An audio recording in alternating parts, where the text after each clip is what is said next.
Alasan mengapa orang-orang dari Time Patrol terkejut cukup mudah untuk dimengerti. Seniman bela diri yang mereka kenal adalah orang-orang yang terkadang bisa melampaui batasan manusia dengan mengasah keterampilan mereka. Dan itu adalah tugas yang hebat. Seniman bela diri itu bisa melakukan hal-hal bahkan tanpa mengenakan baju anti peluru seperti yang dikenakan oleh Time Patrol, tapi tubuh mereka dapat tahan terhadap peluru. Namun, meskipun mereka melebihi batasan manusia dan cukup dianggap sebagai sosok yang berbahaya, itu bukanlah level yang bisa melampaui ilmu pengetahuan dan teknologi. Ini tidak masuk akal. Senjata M320 dapat menembakkan peluru dengan kecepatan 1200 per detik dan energi kinetik setiap peluru mencapai 350. Tetapi dia dapat menahannya dari jarak sedekat ini. Mereka memang mengetahui bahwa ada beberapa seniman bela diri yang mampu memblokir dan menghindari peluru, tapi jumlahnya sangatlah sedikit. Bahkan seniman bela diri paling berbakat pun tidak bisa menghentikan peluru yang ditembakkan hanya dalam jarak 15 langkah. Dan biasanya seniman bela diri yang memiliki penglihatan dan kecepatan yang bagus, dia lebih suka menghindari serangan. Namun, orang di hadapan mereka ini berbeda dari seniman bela diri yang telah mereka kenal. Ini adalah kejutan bagi petugas Time Patrol yang tidak pernah berhubungan langsung dengan seorang seniman bela diri. Tapi, ada satu orang yang lebih merasa ketakutan. Itu adalah Cheon Moo-seong. Dia merasa dan menganggap masalah ini bakalan menjadi lebih rumit ketika dia melihat petugas Time Patrol dibunuh oleh Cheon Ye-won. Dia menilai situasinya telah berubah menjadi yang terburuk. Lalu Cheon Moo-seong memanggil Cheon Ye-won. "Leluhur, tolonglah, segeralah lari, selamatkan dirimu." Saat Cheon Moo-seong meminta Cheon Ye-won untuk pergi dari sana, pemimpin dari unit Time Patrol dengan cepat menginjak lehernya. Kemudian, tanpa mengeluarkan suara, baju yang dikenakan Time Patrol berubah. Cheon Ye-won yang menyaksikan perubahan dari pakaian mereka mengerutkan kening. Dia mendengarkan apa yang dikatakan keturunannya dan mempercayai Nano yang selalu mendeteksi suara pada frekuensi yang berbeda. Mereka berbicara dengan sesama mereka tanpa mengeluarkan suara yang keras. Ini seperti konsep pesan telepati yang biasa digunakan oleh Cheon Ye-won dan seniman bela diri lainnya. Lalu, tidak lama kemudian, 19 petugas Time Patrol yang mengelilingi Cheon Ye-won tiba-tiba menghilang. Mereka bukan karena bergerak cepat, tapi mereka benar-benar menjadi tak terlihat. Aku benar-benar terkejut dengan tindakan yang baru saja kau lakukan. Tapi sekarang aku mengerti bahwa kau bukanlah manusia biasa dan aku harus menyelesaikan masalah ini denganmu di sini. Pemimpin unit Time Patrol yang nama Mark mengabaikan gagasan untuk memperlakukan Cheon Ye-won sebagai manusia biasa. Bagi mereka, kemampuan dalam memblokir peluru itu sangatlah aneh. Mark segera berkomunikasi dengan orang yang dipanggil James, yang lehernya dipegang oleh Cheon Ye-won. "James, menjauhlah darinya sekarang dengan menggunakan gelombang elektromagnetik." Begitu dia memperingatkan James, orang yang dipanggil James segera menekan telapak tangan di tangan kanannya dengan ibu jari tangan kirinya. Gelombang elektromagnetik meletus dari dalam pakaian yang dikenakannya. Gelombang elektromagnetik yang meledak dari pakaian yang dia kenakan itu cukup kuat, mampu melumpuhkan beruang coklat yang besar dalam sekejap. Dan pada saat itu juga seluruh anggota Time Patrol membidik Cheon Ye-won. Tetapi sekali lagi mereka dibuat terkejut. Meskipun gelombang elektromagnetik telah diledakkan, Cheon Ye-won tidak bergeming dari tempat dia berdiri. James benar-benar tidak bisa menyembunyikan keterkejutannya dari apa yang baru saja dilihatnya. Ini benar-benar gendang.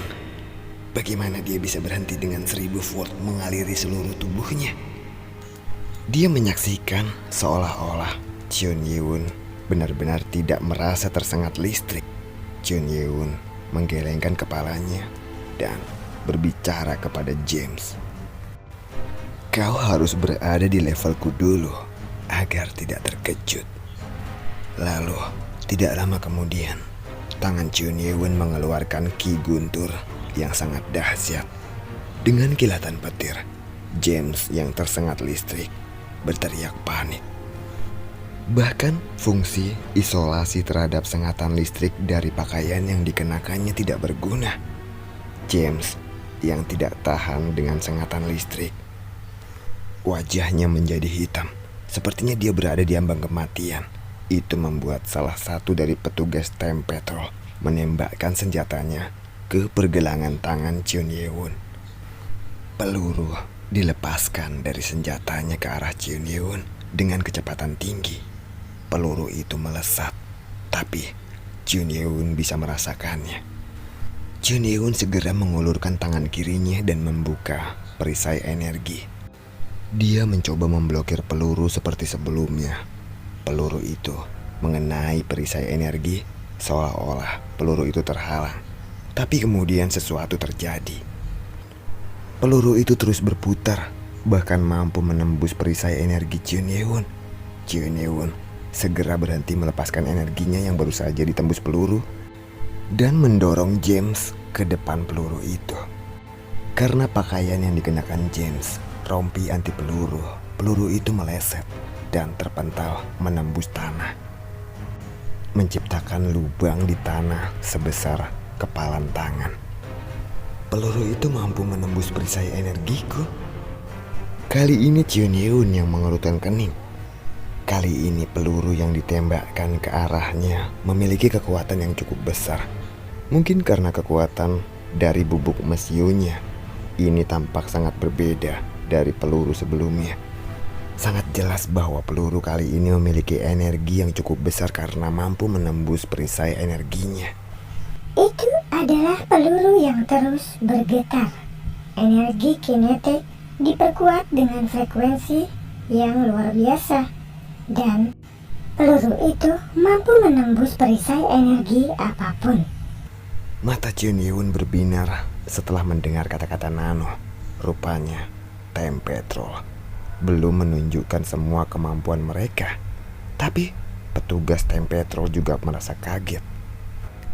Pelurunya nyaris saja tidak dapat menembus perisai. Bahkan peluru yang bergetar pun tidak dapat mengenainya. Lalu kapten mereka yang bernama Mark segera memberikan perintah.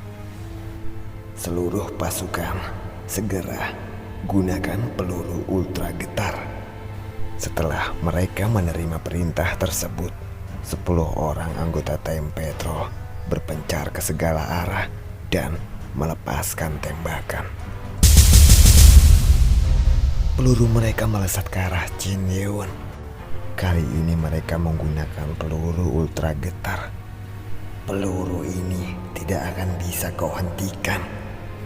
Mereka berpikiran seperti itu, tapi Chun Ye-won mengangkat tangannya dengan ringan.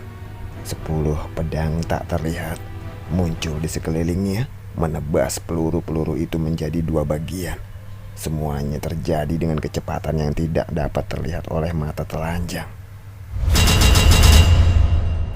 Seluruh peluru yang ditembakkan ke arah Chun Ye-won terbelah 2 dan jatuh ke tanah. Wajah anggota Time Patrol tidak dapat terlihat karena tertutup oleh helm, tetapi sangat jelas terlihat bahwa mereka tercengang. Mereka seperti merasakan hal ini sangat luar biasa.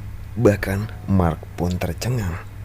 Bentuk pedang yang berwarna gelap yang tiba-tiba muncul menebas seluruh peluru. Hal yang lebih mengejutkannya adalah informasi dari AI di dalam helmnya. Energi yang tidak diketahui asalnya dalam bentuk pedang menyebabkan getaran ultra.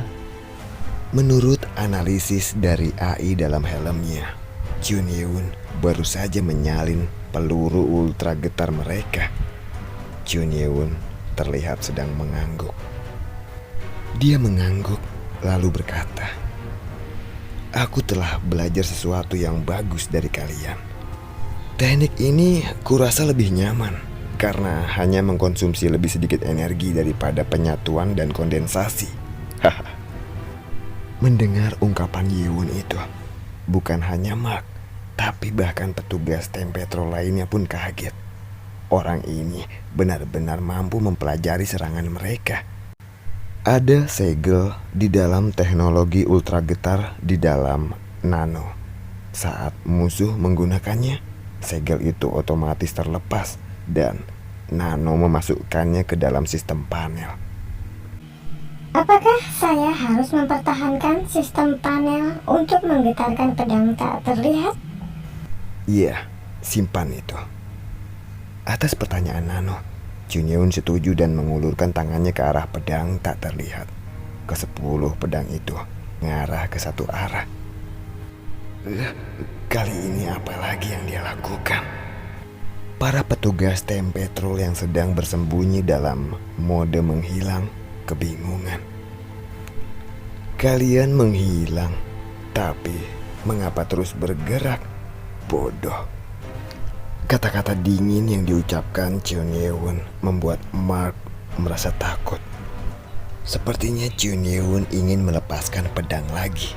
Dan jika pedang yang dilepaskan Chun Yeun itu cukup kuat untuk mampu menebas peluru mereka, maka pedang itu akan berbahaya bagi mereka walaupun mereka telah menggunakan armor. Kita tidak tahu apa yang akan dia lakukan. Untuk antisipasi, segera gunakan shield kalian.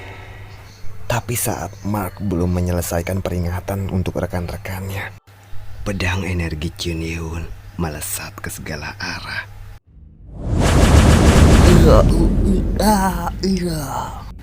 Pedang-pedang energi Chun Yeun itu mampu menembus dada petugas Tempetrol yang sebelumnya menembakkan peluru ke arah Chun Yeun.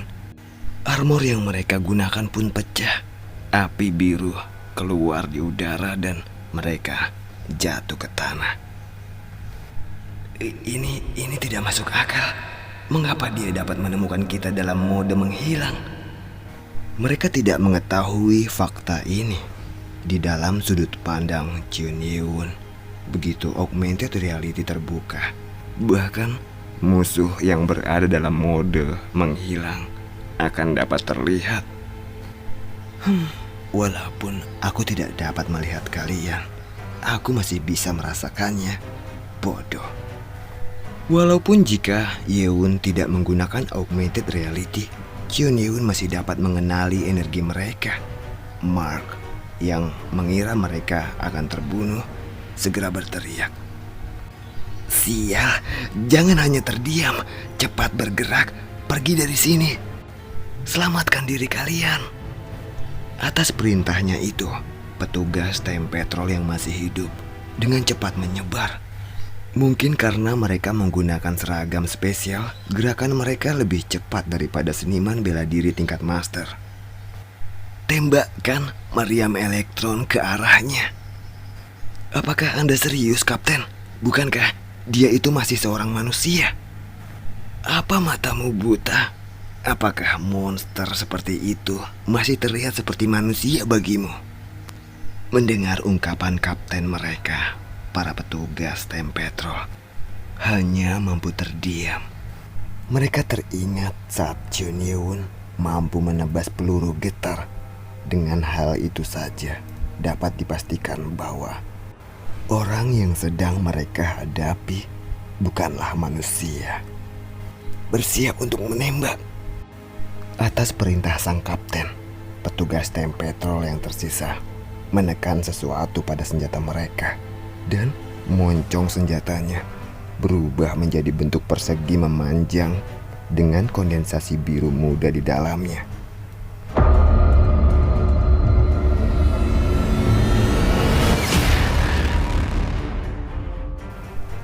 suara yang seperti merobek udara. Kilatan cahaya biru melesat dari mereka dengan kecepatan tinggi. Ini adalah fenomena di mana partikel elektron menyebar. Kalau dibayangkan, mungkin seperti ultinya Layla.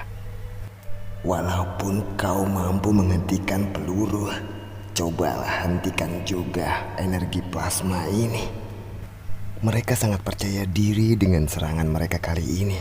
Tapi, sekali lagi, sesuatu yang tidak pernah mereka duga terjadi lagi.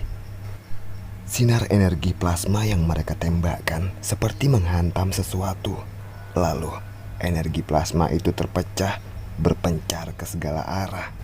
Sebelum mereka menembakkan energi plasma itu, Jun Ye-won telah menyadari adanya penyatuan dan pemadatan energi melalui pertempurannya dengan Arkui dan Dewa Pedang. Dari pertempuran dengan mereka, Jun Ye-won mampu mendistorsi ruang dimensi di sekitarnya. Jadi, sebelum energi plasma itu sampai ke tempatnya, dia merubah arahnya dengan mendistorsi ruang di sekitarnya. Bibir Jun Ye-won membentuk senyuman tipis. Bahkan pecahan-pecahan energi yang terpantul mengenai 5 petugas Tempetrol dan menembus tubuh mereka. 5 orang petugas Tempetrol yang tersisa mati seketika. Saat ini hanya tersisa 5 orang, termasuk Mark yang masih menginjak Cheon Musyong. Dia benar-benar bukan manusia. Kita harus segera lari dari sini. Ini adalah 2 jenis perilaku yang ditunjukkan manusia ketika mereka ketakutan. Salah satunya adalah kabur, melarikan diri. Dan yang satunya lagi adalah bergegas menuju lawan tanpa rencana apapun. 3 petugas Tempetrol melepaskan tembakan lagi ke arah Jun Ye-won, meskipun mereka tahu itu tidak akan berhasil. Benar saja, peluru-peluru mereka berhenti tepat di hadapan Jun Ye-won. Dan kejadian selanjutnya sudah dapat mereka tebak. Kematian menanti mereka. Seperti para petugas Tempetrol sebelumnya yang menembak Jun Ye-won. Mereka mati karena peluru yang terpantul dari Jun Ye-won. Dan mereka merasakan kejadian yang sama. Peluru-peluru mereka berhenti dan kemudian terbang kembali untuk mengenai mereka. Setelah mereka bertiga tewas, hanya tinggal 2 orang petugas Tempetrol, termasuk Mark. Lalu, tiba-tiba Jun Ye-won merasakan energi alam yang telah diblokir secara tidak normal mulai beredar secara alami lagi. Distorsi ruang dimensi telah dinonaktifkan. Ternyata alat yang mereka tanam saat pertama kali mereka datang telah dilepaskan. Sepertinya ada alasan mengapa mereka melepaskan perangkat-perangkat itu. Lalu, salah satu dari 2 petugas Tempetrol yang tersisa menarik sesuatu dari pinggangnya. Itu adalah perangkat kecil yang berbentuk bulat. Lalu dia menekan tombolnya. Setelah dia menekan tombol itu, ruang dimensi dan tubuhnya bergetar bersamaan dan menghilang. Ternyata perangkat bulat kecil itu adalah mesin waktu. Mata Jun Ye-won segera melihat ke petugas Tempetrol yang satunya lagi. Dia ingin melakukan hal yang sama. Lalu Jun Ye-won segera mengulurkan pedangnya yang dia kendalikan. Alat itu segera terbelah menjadi 2. Karena alat yang dipegangnya terpecah menjadi 2, ruang dimensi yang telah aktif seperti ada kesalahan dan meledak. Tubuh orang itu berhamburan ke segala arah. Dia menderita kematian yang tragis karena ledakan dari mesin waktu. Jun Ye-won merasa kasihan pada orang itu.